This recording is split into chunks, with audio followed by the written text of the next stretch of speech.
The concept underlying insurance is pretty old. Like most financial innovations, we've been dealing with this sort of thing for thousands of years, perhaps not in a properly quantified measure, but at least there's been an attempt to try to protect people against negative consequences for which they don't bear any direct responsibility.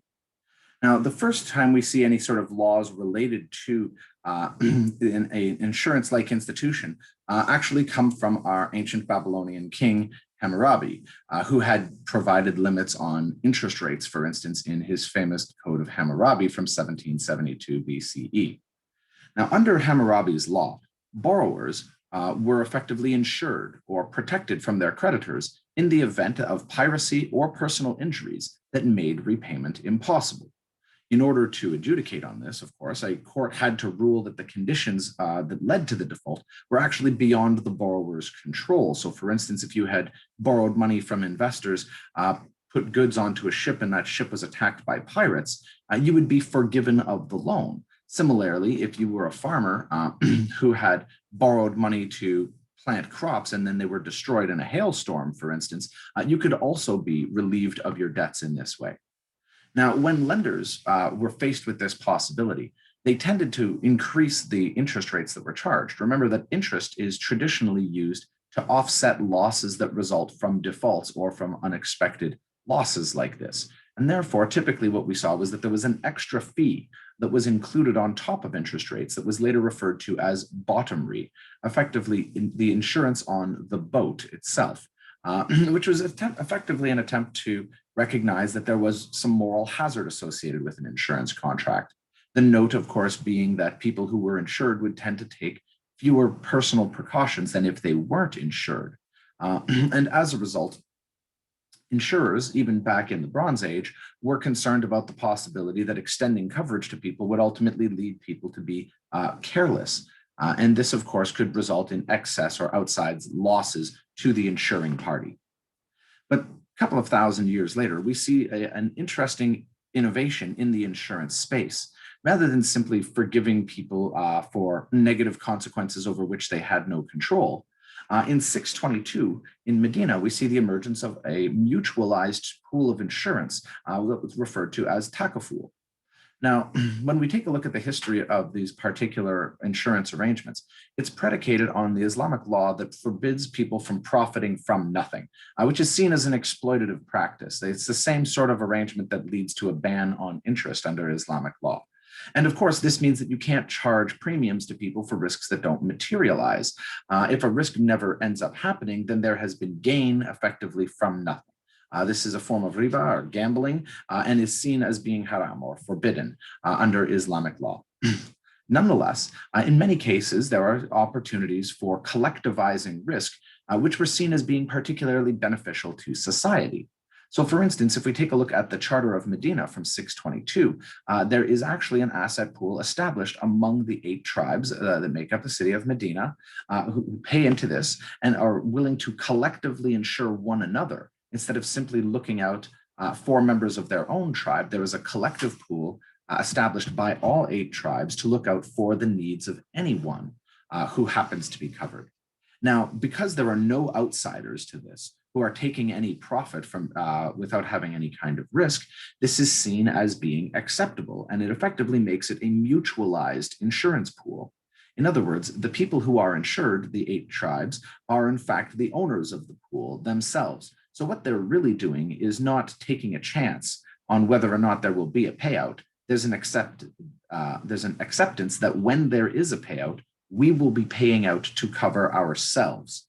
And this has the same impact as any other kind of insurance company because it frees up wealth that would otherwise be used to self-insure. Even if we were talking about insurance at the tribal level, what we would see is that each tribe would have to maintain a certain amount of liquid assets in order to cover problems that emerged. With the development of an insurance pool like this, now all of the tribes could put a little bit more of their capital to use as opposed to simply waiting for something bad to effectively happen. Now, the first modern takaful insurance pools appear to be the Islamic Insurance Company of Sudan that appears in 1979. By the mid-1990s, this product has become largely acceptable in the Islamic community, and there are 7 firms who are offering this product.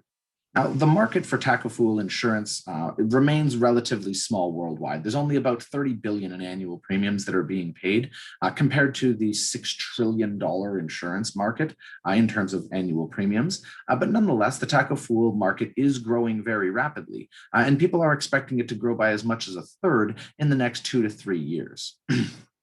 The key jurisprudential element, of course, in a takaful system is that profits and losses are shared between the operator of the pool and the insured. And this certifies that there's no one who is effectively profiting from nothing, that everyone is effectively a co-venturer in a pool that is designed for sharing risk, not for necessarily exploiting premiums from people who don't ultimately fall on hard times.